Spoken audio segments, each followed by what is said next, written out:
ನಮಸ್ತೆ. ನಿಮಗೆ ಏನಾದರೂ ಬೆವರು ಜಾಸ್ತಿ ಇದೆಯಾ?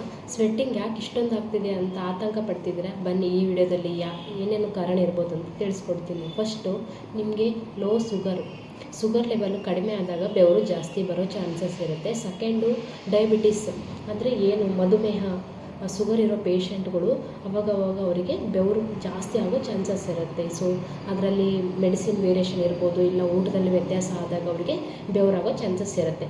ಥರ್ಡ್ ಒನ್ ಏನಂತ ಅಂದರೆ ಥೈರಾಯ್ಡ್ ಇರೋರಿಗೆ ಹೈಪೋಥೈರಾಯ್ಡಿಸಮಲ್ಲಿ ಬೆವರು ಜಾಸ್ತಿ ಇರುತ್ತೆ. ಫೋರ್ತ್ ಏನಂತಂತಂದರೆ ಸ್ಟ್ರೆಸ್ ಆದಾಗೆ, ಆತಂಕ ಇಲ್ಲ ಪ್ಯಾನಿಕ್ ಆಗಿರ್ತೀರಿ, ಭಯ ಆಗಿರುತ್ತೆ, ಆ ಟೈಮಲ್ಲೂ ಮಾನಸಿಕ ಒತ್ತಡದಿಂದ ನಿಮಗೆ ಬೆವರು ಅತಿ ಹೆಚ್ಚು ಬರೋ ಚಾನ್ಸಸ್ ಇರುತ್ತೆ. ಫಿಫ್ತು ಹಾರ್ಮೋನಲ್ ಇಂಬ್ಯಾಲೆನ್ಸ್ ಕಡಿಮೆ ಕರೆಕ್ಟ್ ಆಗಿಲ್ಲ ಅಂತಂದ್ರೂ ಇರುತ್ತೆ. ಸಿಕ್ಸ್ತಲ್ಲಿ ಏನಂತಂತಂದರೆ ಇವಾಗ ಹೃದಯ ರೋಗದ್ದು ಏನೋ ಪ್ರಾಬ್ಲಮ್ ಇದ್ದರೆ ಅದರಲ್ಲಿ ಏನಾಗುತ್ತೆ, ಸ್ವೆಟ್ಟಿಂಗ್ ಜಾಸ್ತಿ ಇರುತ್ತೆ. ನಾವು ಹಾರ್ಟ್ ಅಟ್ಯಾಕ್ ಅಂತ ಏನು ಹೇಳ್ತೀವಲ್ಲ ಅವ್ರಿಗೂ ಬೆವರು ಜಾಸ್ತಿ ಬರೋ ಚಾನ್ಸಸ್ ಇರುತ್ತೆ.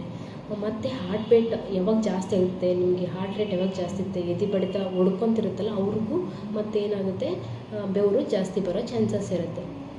ಸೊ ಇವೆಲ್ಲ ಕಾರಣಗಳಿಂದ ಬೆವರು ಬರ್ಬೋದು. ಜಾಸ್ತಿ ನಾರ್ಮಲಾಗಿ ಬರೋದು ಯಾವಾಗ ಅಂತಂತಂದರೆ ನಿಮ್ಮದು ವಾತಾವರಣದಲ್ಲಿ ಚೇಂಜಸ್ ಆದಾಗ ಬೆವರು ಬರೋದು ನಾರ್ಮಲ್ಲು. ಇಲ್ಲ ಫಿಸಿಕಲ್ ಆ್ಯಕ್ಟಿವಿಟಿ ಜಾಸ್ತಿ ಮಾಡಿದ್ರಿ, ವ್ಯಾಯಾಮ ಮಾಡಿದ್ರಿ ಅಂದಾಗೂ ನಿಮಗೆ ಬೆವರು ಬರೋ ಇರುತ್ತೆ, ಅದು ನಾರ್ಮಲಾಗಿ ಬರುತ್ತೆ. ಬಟ್ ಇಲ್ಲಿ ನಾನು ಹೇಳಿರೋ ಅತಿ ಹೆಚ್ಚು ಬೆವರು ಬಂದಾಗ ಹೆಂಗಾಗೋದಂದರೆ ನಿಮ್ಮದು ಡ್ರೆಸ್ ಎಲ್ಲ ಫುಲ್ ವೆಟ್ ಆಗಿರುತ್ತೆ, ಇಲ್ಲ ಕೈಯೆಲ್ಲ ತೇವದ ಅಂಶ ಅಂತ ಹೇಳ್ತೀವಿ, ಜಾಸ್ತಿ ಹೈಪೋಹೈಡ್ರೋಸಿಸ್ ಅಂತ ಹೇಳ್ತೀವಿ. ಯಾವಾಗಲೂ ಕೈ ಒಂದು ಶೇಕೆಂಡ್ ಮಾಡಿದರೂ ಅಷ್ಟು ಬೆವರ್ತಾ ಇರ್ತಾರೆ ಅವರು, ಅದು ಅತಿ ಹೆಚ್ಚು ಬೆವರು ಅಂತ ಹೇಳ್ತೀವಿ. ಇದೆಲ್ಲ ಬರೋಕ್ಕೆ ಏನೇನು ಕಾರಣ ಅಂತ ಹೇಳ್ಕೊಟ್ಟಿದ್ದೀನಿ. ಸೊ ಇವರೆಲ್ಲ ಏನು ಮಾಡಬೇಕು, ಸಲಹೆ ಕೊಡಿ ಮೇಡಮ್ ನಾವು ಇದು ಅತಿ ಹೆಚ್ಚು ಬೆವರು ಬರೋರಿಗೆ ಅಂತಂದರೆ, ಫಸ್ಟು ನಿಮಗೆ ಅತಿ ಹೆಚ್ಚು ಬೆವರು ಬರೋದ್ರಿಂದ ಏನಾಗುತ್ತೆ, ಎಲೆಕ್ಟ್ರೋಲೈಟ್ಸ್ ಅಂದರೆ ಬಾಡಿಯಲ್ಲಿ ಎಲೆಕ್ಟ್ರೋಲೈಟ್ಸ್ ಲಾಸ್ ಆಗುತ್ತೆ. ಇದರಿಂದ ನೀರಿನ ಅಂಶ ಕಡಿಮೆ ಆಗಿ ನಿಮಗೆ ತಲೆ ಸುತ್ತು ಬರೋ ಚಾನ್ಸಸ್ ಇರುತ್ತೆ. ಸೊ ನೀವು ಸಾಕಷ್ಟು ನೀರು ಕುಡೀರಿ. ನೀರು ಎಷ್ಟು ಕುಡಿದ್ರೆ ಅಷ್ಟು ಒಳ್ಳೆಯದು. ಮತ್ತು ಏನಂದರೆ ನಿಮಗೆ ಸ್ಕಿನ್ ಪ್ರಾಬ್ಲಮ್ ಆಗೋ ಚಾನ್ಸಸ್ ಇರುತ್ತೆ ಪ್ರತಿಯೊಬ್ಬರಿಗೂ. ಇಲ್ಲ ನೋಡಿ, ಈಗ ದಪ್ಪ ಇರ್ತಾರೆ, ಸ್ಥೂಲಕಾಯ ಅಂತ ಹೇಳ್ತೀವಿ, ಫ್ಯಾಟ್ ಜಾಸ್ತಿ ಇರೋದ್ರಿಂದ ಅವ್ರಿಗೆ ಬೆವರು ಕಂಟಿನ್ಯೂಸ್ ಬರುತ್ತೆ. ಸೊ ಅವರಿಗೆ ಸ್ಕಿನ್ ಡಿಸೀಸ್ ಜಾಸ್ತಿ ಇರ್ತದೆ, ತದ್ದು ಅಂತ ಹೇಳ್ತೀವಲ್ಲ ಆ ಥರ ಆಗೋ ಚಾನ್ಸಸ್ ಇರುತ್ತೆ. ಸೊ ಇದನ್ನು ನೀವು ಅವಾಯ್ಡ್ ಮಾಡ್ಕೋಬೇಕು. ಅಂದರೆ ಒರೆಸ್ಕೊತಾ ಇರಬೇಕು, ಚೆನ್ನಾಗಿ ಕ್ಲೀನ್ ಮಾಡ್ಕೊತಾ ಇರಬೇಕು.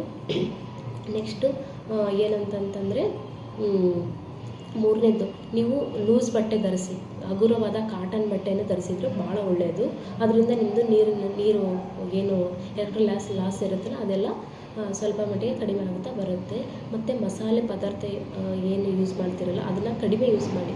ನಿಮ್ಮ ಬಾಡಿ ಹೀಟ್ ಜಾಸ್ತಿ ಆದಂಗೆಲ್ಲ ನಿಮಗೆ ಏನಾಗುತ್ತೆ, ಸ್ವೆಟ್ಟಿಂಗ್ ಜಾಸ್ತಿ ಆಗ್ತಿರುತ್ತೆ. ಇನ್ನೊಂದು ಸಲಹೆ ಏನಂತಂದರೆ ಲಾಸ್ಟು, ನೀವು ಕೂಲಾಗಿರ್ಬೇಕು.